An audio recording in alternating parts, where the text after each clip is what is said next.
Half Shell Oyster House offers happy hour at the bar and throughout the restaurant every day from 3 to 6 p.m.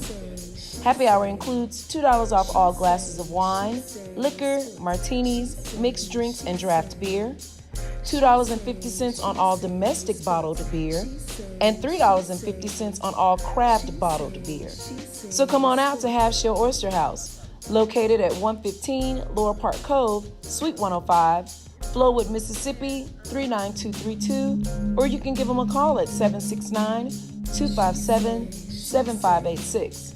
And hey, tell them Sonia sent you. She say sports. She say sports. She say sports. She say sports.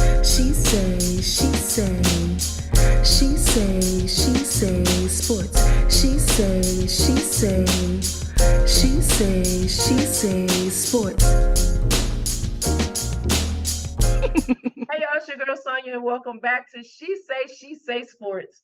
Well, we have half of the usual suspects with us today. Better half. Please welcome former NFL player Jameion Spencer. What's up, Jay? What's up, Sonia? How are you?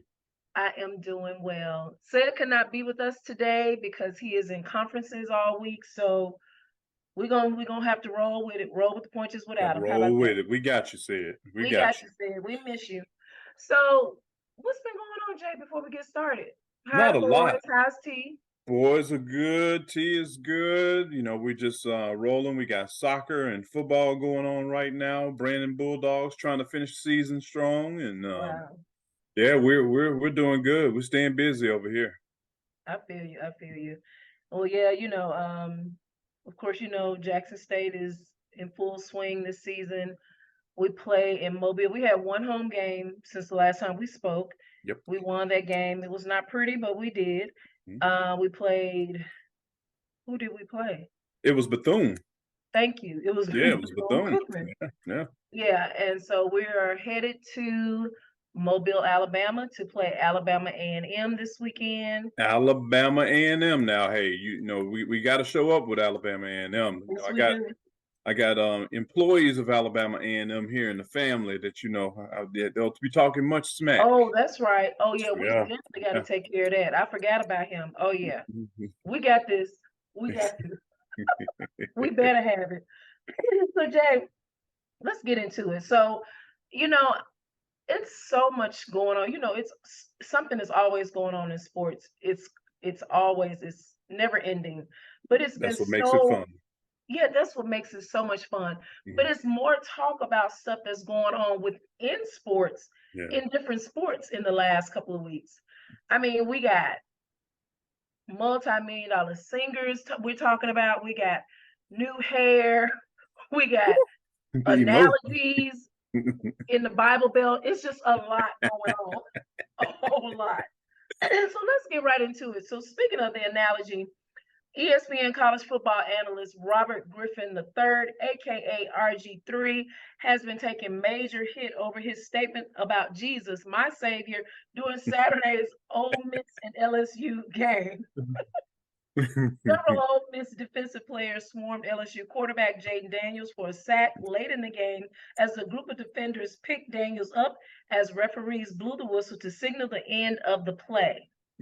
Now, okay, you heard me say pick up. So I don't know how he ended up saying this in his head, but RG3, his reaction was, the coverage was there, Griffin said. They lifted that man up to the sky like he was Jesus, letting him know they were going to put him on the cross right there. First of all, what?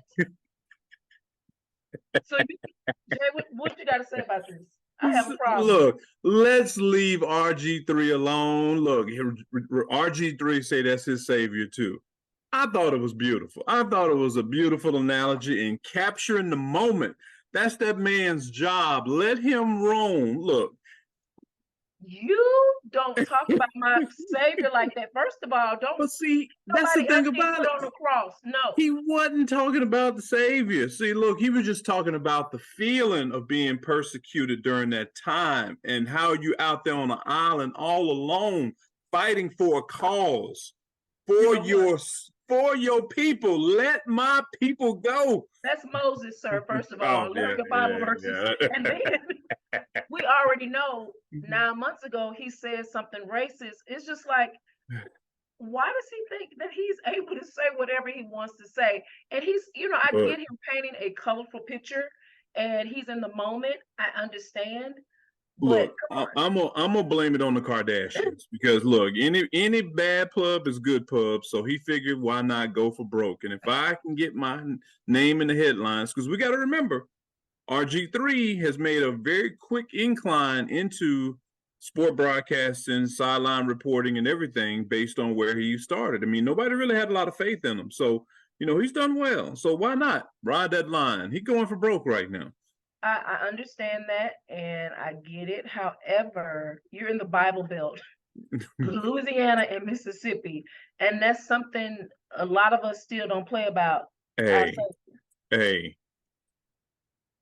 He was following his Savior. He said, I will walk with no fear. I will do it. If I have to do it alone, I do it alone. It's okay. It's okay. It's okay. Look, ESPN, don't get rid of RG3. This man has done a fantastic job. You know what? Let's walk with him, support him. Hey, he's kept his nose clean up until now. We're good. We're good. He painted an excellent picture because you know what the environment was like there that night. Yes, it was. And if you dial the clock back 25 years, look, we were looking for a little bit of Jesus to come wash through that stadium, every so often. So Lord, forgive him. For he knows not what he's doing. Look, some of us were sitting down in that pit thinking to ourselves, like, Lord, just come walk beside me just a little bit longer, man.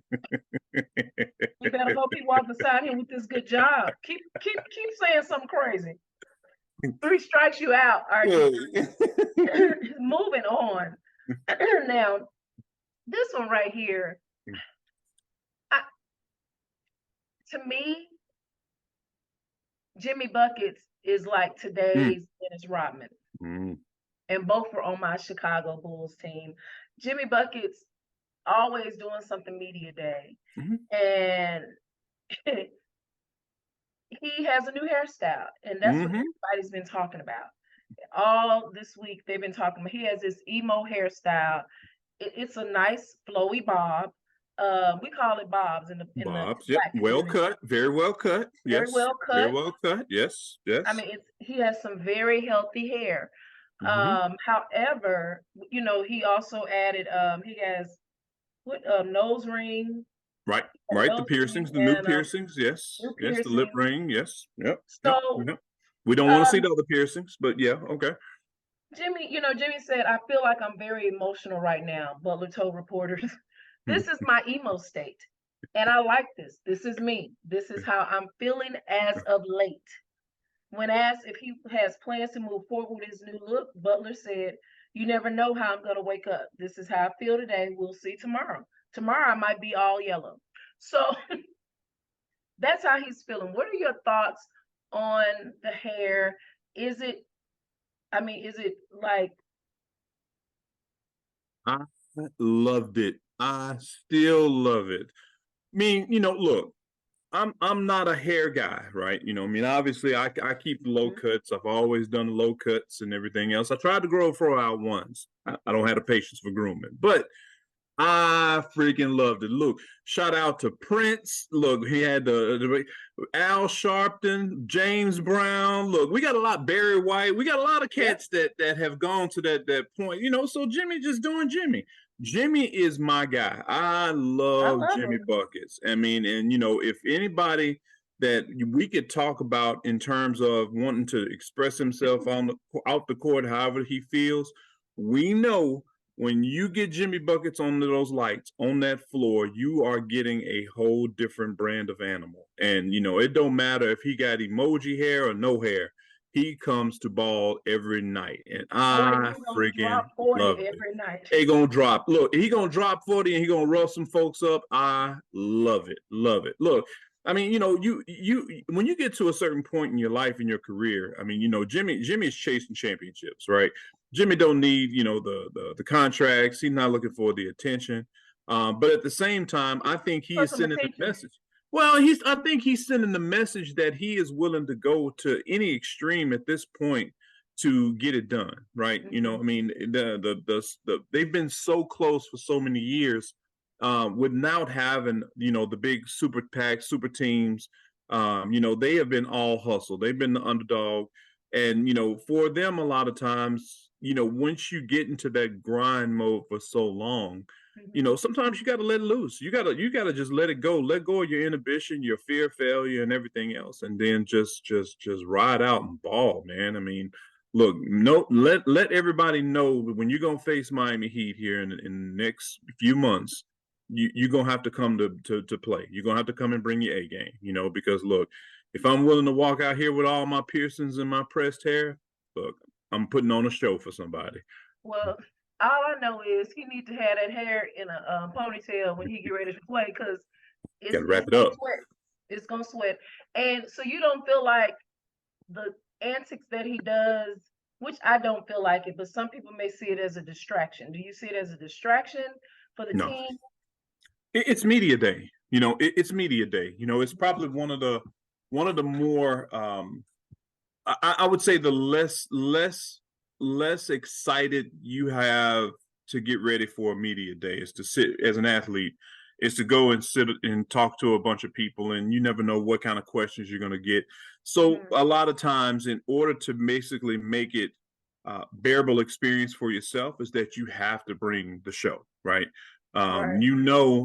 People are going to, I mean, you take, case in point, there was a pregame interview a few weeks ago I was watching, where a reporter asked Dak about the last time he faced the team, and I forget who they were playing that night, and about how he threw 2 interceptions. And, you could see in his face, Yeah, he like, looked really? at her like, why would you even ask me that right now? But you can't react that way, right? Right. I think that So was their first game, and yeah, it may have been the first game, but you media day is a lot like that. I mean, you're going to get the questions about what has passed, what has happened, but you spent the off season getting past that, and now you're looking forward. I mean, and as an athlete, you have to be able to lock in when it's time to lock in, but getting through some of those things that you have to do.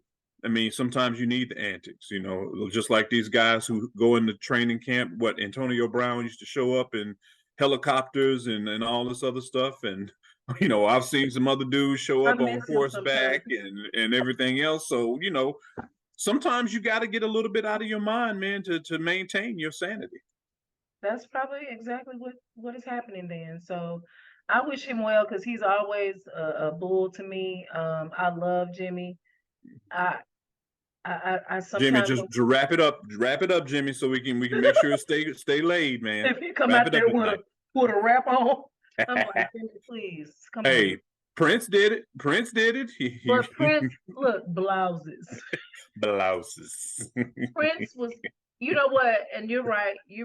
And Prince, and I tell people, I was like, Prince he was still any man's girl. Oh, Period. absolutely. A ruffled blouse on, booty out the back, with his hair like this.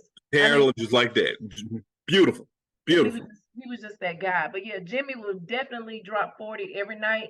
He is ready. He talked about being ready for the season and not focusing on, not winning the championship. He's ready. So Yeah, and I think even I'm sorry, I know you're about to move on, but I no, you're mean, fine.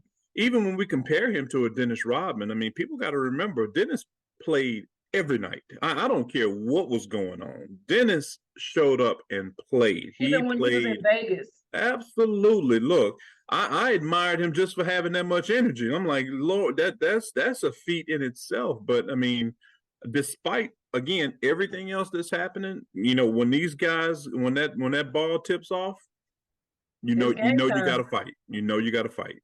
That's right. You're right. You're absolutely right. So we're gonna move on. These last 2 weeks. Oh wow. Kansas City Chiefs. Travis. Travis Kelce and Taylor Swift and the Swifties. You know, So maybe it's me. Help me out. Help me out. Understand. okay.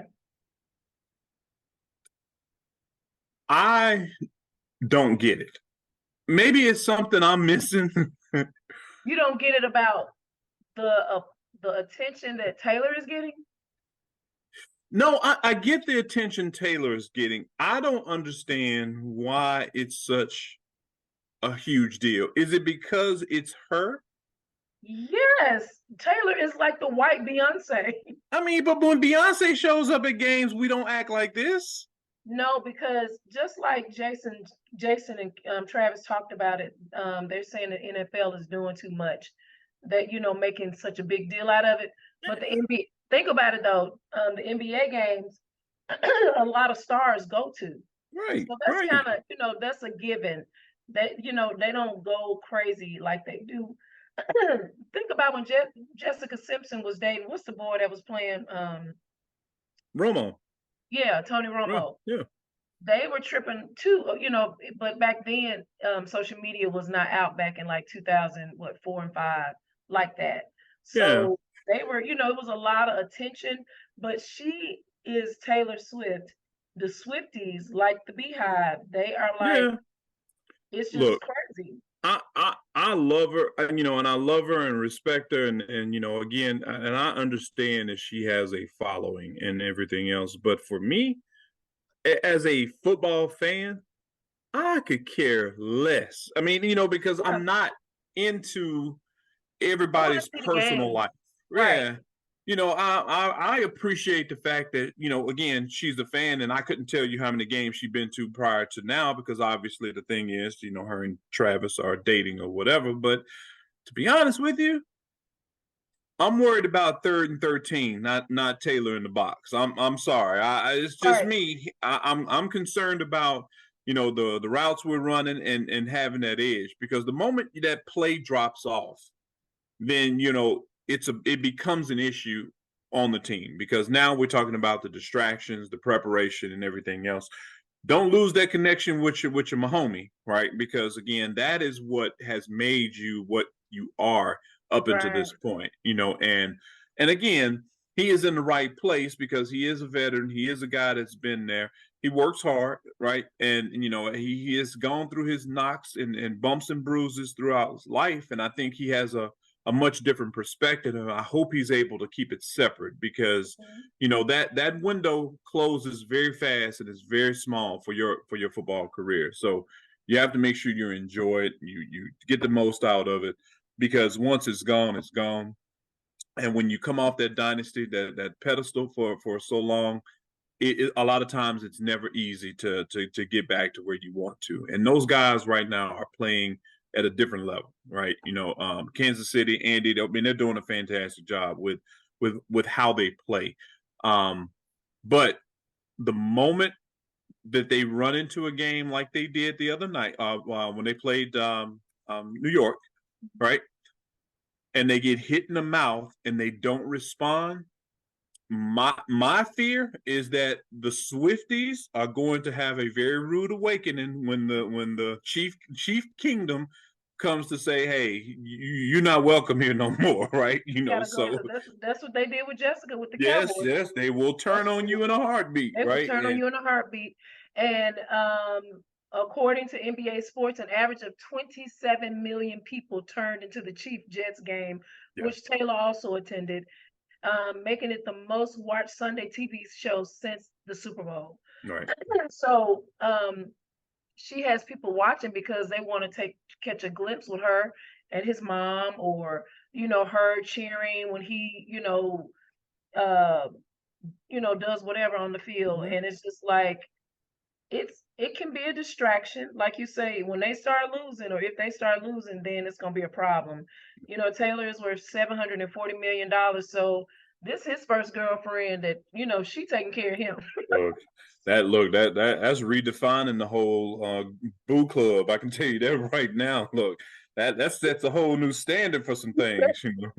Look, this ain't just about tickets and seating right now, you Right. know. So this is Yes. something different. So, but Yeah. So, he was dating on and off for maybe 5 years.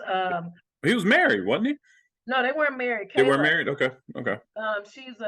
she's actually in, most people know her because she is a model. She Instagram, Yeah, but she yeah. is a graduate from Pepperdine University. She graduated in 2013 with her bachelor's degree in broadcast journalism. She is an on-air sports journalist, and however they met through IG or whatever. Mm-hmm. So she, like I said, in addition to working in media, Nicole has also pursued a career in modeling and is an ambassador for several fashion brands, including Crocs, Savage X, and Fenty. Beautiful young woman. Absolutely. I always thought Travis was cute, but when I saw them together, I was like, okay, Travis, had a little different feel and swag. Now that he is with Taylor, I'm not too interested anymore. Um, he's still, he's still cute, but it's just a little different feeling. I'll put it this way: I'm glad it matters to somebody. You know, You're because like, to be I could care less.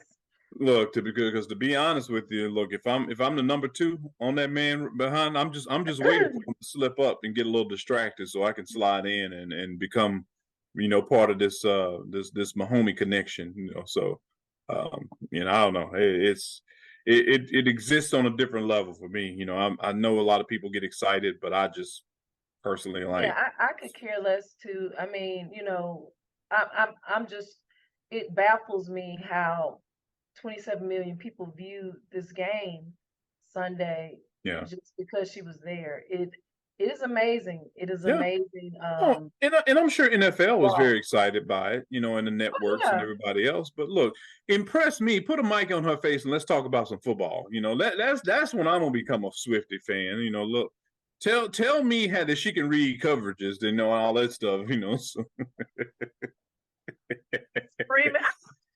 Look, look, let her throw some audibles. Put her on the whiteboard, like John Gruden used to Like have she got QB camp. excellent Look, on. that's when I'm gonna become a That's Swiftie at that impressive point. then. Look, Right. Right. yeah, I wonder if that's gonna get old to him though soon, like because most men, well, depending on their confidence in who they are, yeah, most men don't like a lot of attention, not they're not being the light shining on them. So yeah, no, we shall yeah. see. And one thing about Taylor, when she or whoever breaks up first, she writes a song about the I'm boys. gonna say, yeah, she gets some good material together, yeah, because So, she roasting brothers out so there she left gonna and right. write. She gonna write a song. Believe that. Okay. Moving on. So I'm just gonna talk about this team because Fred was supposed to be on here with us, and this was his former team. Since Mm-hmm. you don't root for nobody really, so the Washington Commanders lost a heartbreaker on Sunday against the Eagles in OT, 34-31. Tell us, Jay, about that game, and what do the Commanders need to do to adjust their games? Look, against my Bears Thursday night, nothing. Well, look, we're gonna talk about your Bears. We need to talk about your Bears. Right? So I'm gonna tell you this much. I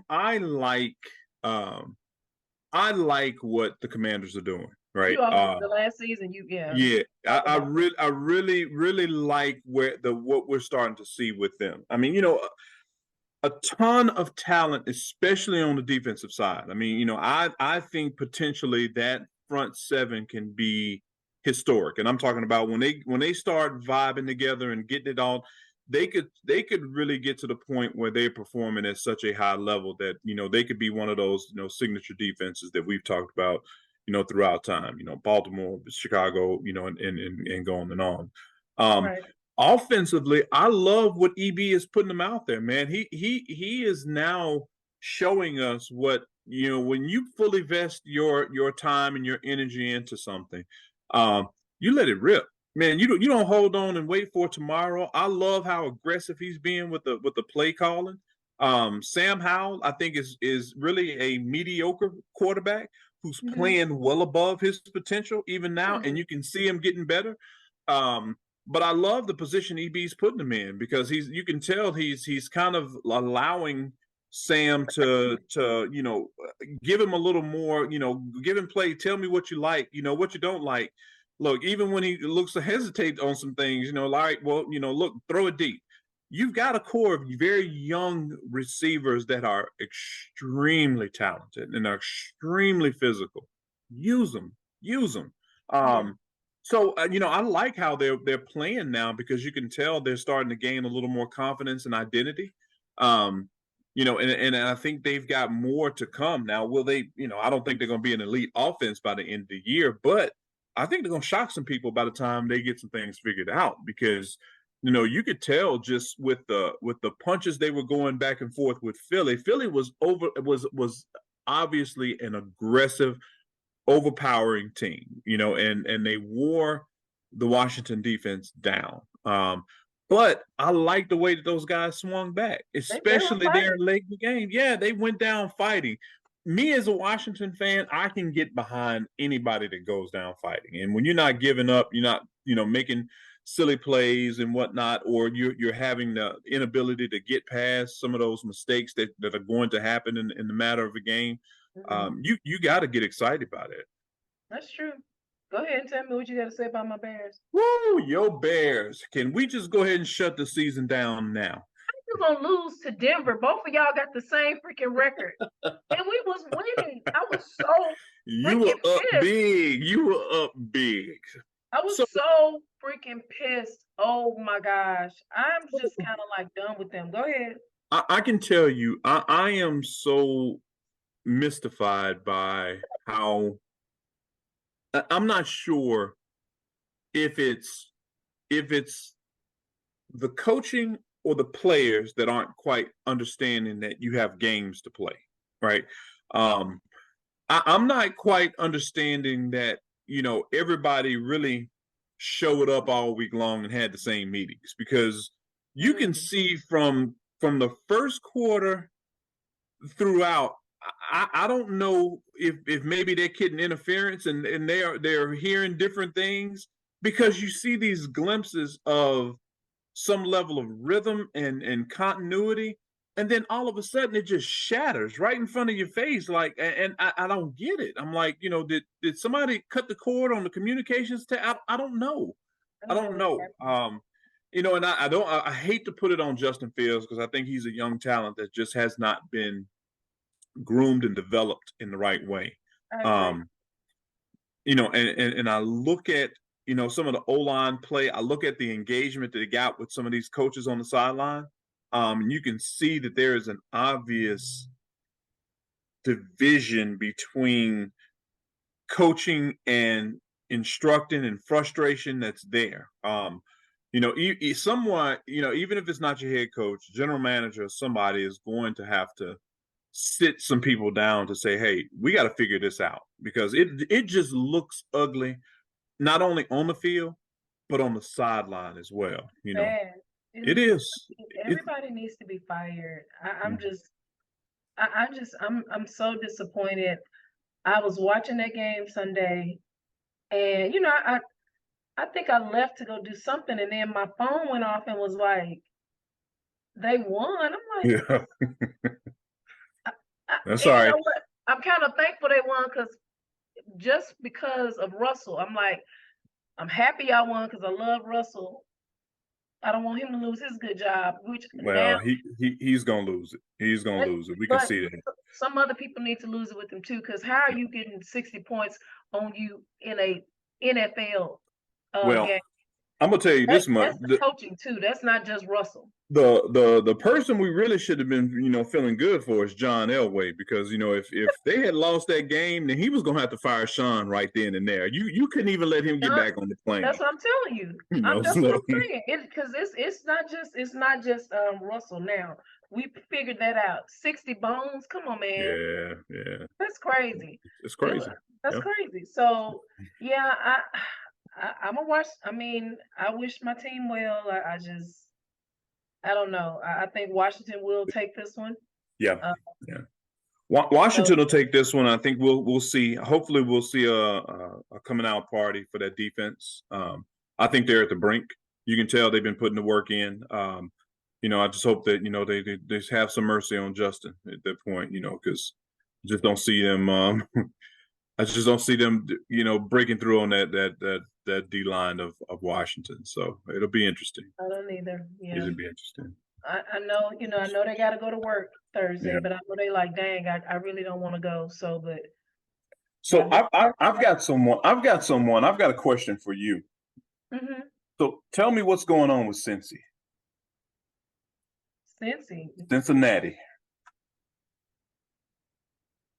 I haven't been watching the games. Well, I don't think nobody's been watching the games either. I think we expected a lot from Cincy coming out of last year. And they're a little disjointed right now, and I'm hoping it's the missing camp for Joe and kind of getting back in sync with everybody. But they have some issues going on over there that Zach Taylor's going to have to figure out. Yeah, it's a lot going on in these locker rooms that we don't know about. Something is going on because, like with Joe and Justin, especially Joe. Mm-hmm. I mean, I really thought this was going to be like challenges to play Cincy. Yeah, it's been kind of rough for them, and I don't know. I was hoping things were going to go well for him, but I don't know. Yeah. Now he could come on and if he has a great second half, we'll forget about this first half, right? And chalk it up to maybe the calf or the time missed and whatnot. We definitely want to see those guys kind of get back to that same team we saw going against Kansas City. That was one hit away. I'm gonna say one hit away from being in the Super Bowl, because I think if they had gotten there, they definitely would have won it. Even going toe to toe with Philly, because they were playing at just such that high level. So, what team has surprised you so far this season? Green Bay. Green Bay has surprised me. But the team that I thought would do well, that I'm really enjoying watching, is Detroit. And we talked a little bit about them. Detroit is really, Dan Campbell's signature is all over that team. And I was very interested to see how Jordan Love would react in that game going toe to toe with them. But Detroit was impressive, man. Detroit has been impressive. I think the only thing holding them back from having a breakthrough season are injuries, which catches up with a lot of teams. But, they've definitely been a joy to watch, because I enjoy old school slobber knocker football. I mean, take the calls, take the refs out of it. And you might as well just put teams on the field with them that just want to go brawl. Right. 4 yards, cloud of smoke, and then we throw a bomb every so often. So it'll be fun to watch those guys late in the season.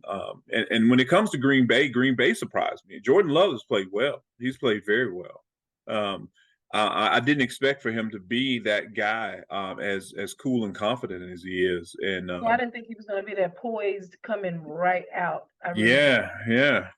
And They will do well late, and again, I don't know, maybe he'll hit that wall late in the season, but I'm glad to see him doing the things that they expect him to do, because Green Bay took a big risk, and they said, hey, we're gonna let go of this Hall of Famer, this future Hall of Famer, and then allow this young pup to now take over. So they've been right the last 3 or 4 times they've done it. So hey, maybe this is it. They sure have. And people are kind of shocked at the Cowboys are looking really good. They are. I know they always, and say, that's my secondary team. They always do pretty good at the beginning of the season, and then most people say by December, we see who they really, really are. Do you think this is not who they really, really are this season? No, I think we're seeing exactly who they are. I think the what you're seeing is a result of 2 very competent head coaches on a team being able to spend all of their energy on one side of the ball, right? Mike McCarthy has done well. I think there's some things he's still trying to understand about Dak and how he maximizes that ability that he has, without trying to put everything on his shoulders and really relying on the running game, which has been strong, their O-line, which has been playing very well. And then you've got Dan Quinn on the other side that's just allowing Micah Parsons and Dick Lawrence, all those guys on the D line. I mean, just letting them roam, and just play like they want to, go out and just be box bullies all day. Even the loss to Diggs, which we thought was going to be extremely impactful, but their secondary is kind of maintained, so far. So we'll see when they get some of these burners out here, when they start going, head to head with some of these guys, like if Cincy gets going, or like San Diego. I'm not sure if they're on the schedule, or even the next time they go when they face Phillies. It's going to be interesting to see how they maintain moving forward. But looking forward to it. So it'll be interesting. Same here. Right. Jay, as usual, it is always a pleasure to have you on the show. Thank you so much for joining me today. Thank you for having me. Absolutely. Well, before we go, we play a game. You can get with this, or you can get with that. Excuse me. And that's the way, look at you, you ready. That's the way the listeners and myself can get to know the guest better. I'll ask you a few questions, and you choose the one that best fits you. No answer is incorrect. Would you rather be on a survival reality show or a dating game show? Survivor. Look, I can't. I'm a horrible date. No. I'll I'm ask a horrible date. Look. You face. Absolutely, spat it up. Look, even though I get out there and I figure something out, but I just couldn't do the dating shows. Hilarious. Would you rather have many good friends or one very best friend? Oh, give me one bear. Give me quality. Give me that one homie. Take it to the grave, man. I ride or die. That's Absolutely. it. Do you have one of those? Who is it? I've got a couple of them. I've got a small circle of them. I've got a brother. There's some brothers that I went to college with that I text, and we keep each other rolling a lot of times. And Rodney, one of them. Rodney is one of them. Yes, and and I've got some. Man, I got a group that we've been together since kindergarten, and it's the Black Jacket Gang from Robinson Elementary. So I can imagine those conversations. Would you rather be the star player on a losing football team or ride the bench on a winning one? Ooh. Nah, I want to play. Yeah, I gotta play. Yeah. I gotta play. Yeah, it's a certain feeling you have. I mean, wins and losses are one thing, but when you go out there and you learn a lot about yourself in those situations. So I'd much rather learn them in practice than sitting and thinking about it. So I agree. That makes a lot of sense. And it builds character. Yep. Would you rather be a character in an action-packed thriller or a romantic comedy? I can see you in either. Rom-com? I can see you in either.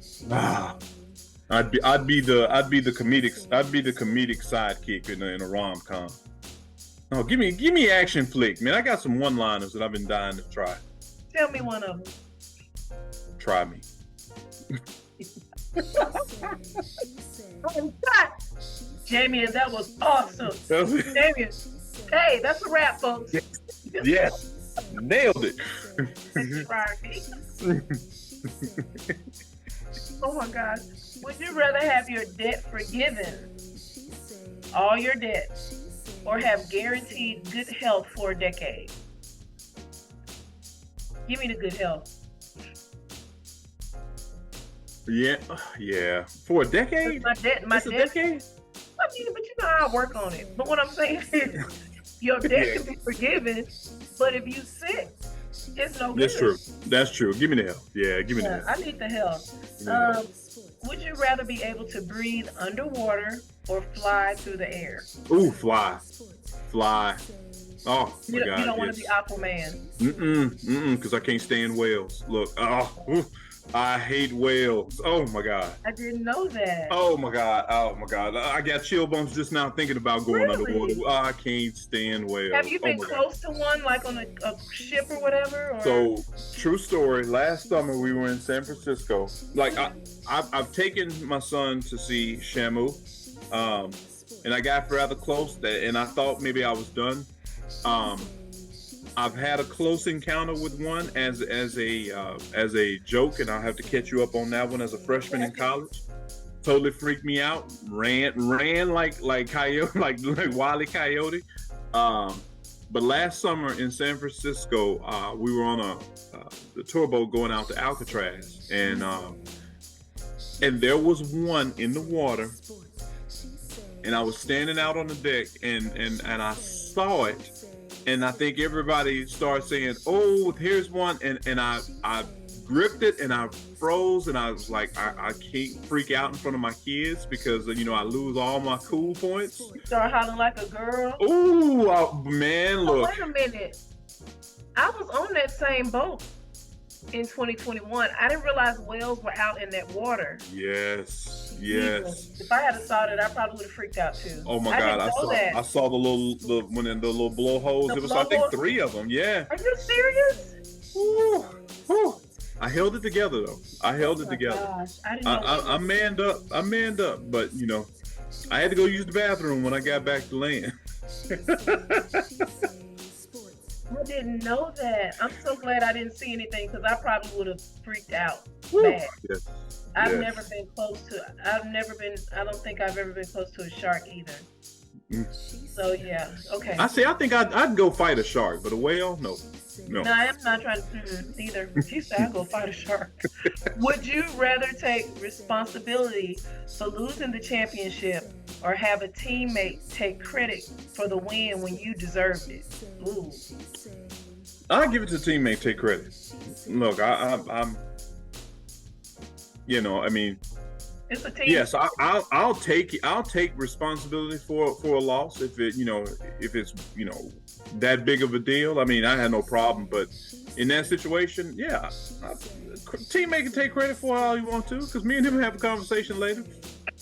See, that's the foolishness. I'm not going to bring up what you throwing stuff. Okay. Would you rather ensure overtime or risk losing and win in regulation? Play for OT or go for broke? Yeah, I'm gonna go for broke. I'm gonna go for 2. I'm gonna risk it. Yeah, I'm gonna risk it. Would you rather get paid a lot to be on a bad team or paid below average to be on an elite team? Yeah, I like culture. I love environment. I'd take a pay cut to be in a great environment with a good team. I think you learn a lot. You're able to deploy some best practices and pick up some things that you didn't quite know or understood. So you take that, and in the experience, I think is priceless when you talk about again the continuity of you being able to do things even for the immediate and long-term future. So right, I agree. Last but not least, would you rather stay on a below average team or do like LeBron and join your rival and win a title? Oh no. Yeah, I waver on that.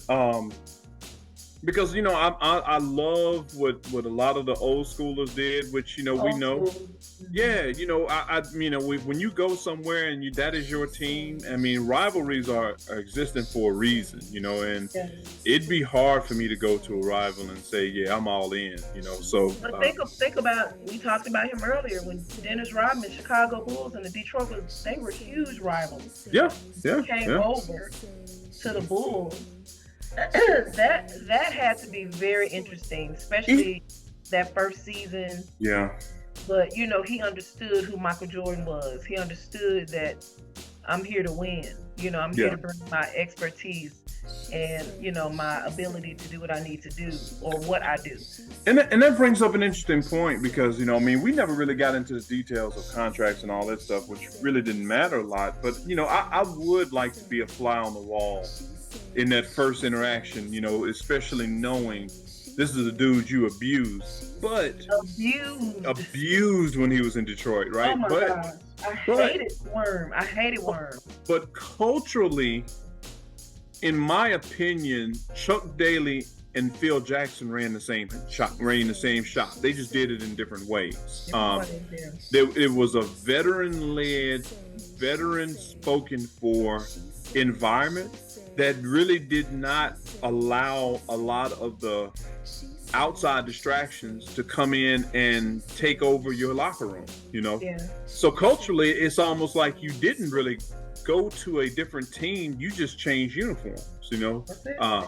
But yeah, they were huge rivals, but I'm sure they got over that quick because, I think Mike understood what they were getting, and I think Dennis understood what he was going into. So when you know what that expectation is, it just makes the transition easy because, hey, Dennis wasn't going to go there and take over, he wasn't going to take over the Batman and Robin show, but no.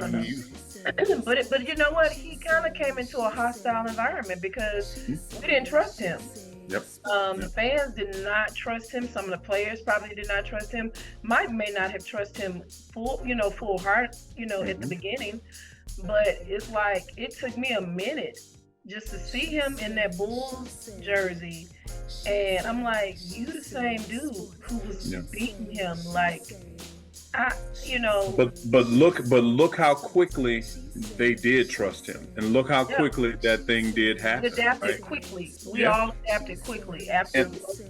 And I think that speaks a lot to the type of player that Dennis was, because there was no doubt, again, outside of the antics, his commitment to the game and the effort that he brought and the energy he brought, and I feel like he was that same dude in walkthroughs as well as NBA championships, right? So you can respect that. You can respect that. You're right. And Mike demanded that. What was his famous thing he used to do with a lot of rookies at the beginning of camp? Go through them, and whoever scored on them, got to start. And he didn't start practice until somebody scored on him. So I doubt if he did that with Dennis. Yeah, probably not. That is a good doubt. Jay, thank you so much for joining me today. Excuse me. And guys, please follow me on Facebook at She Say Sports, Instagram She Say Sports 23, and please subscribe to our YouTube page, She Say Sports. Well, until next time, this is Sonia with She Say Sports. Bye, Jay. Bye. See you.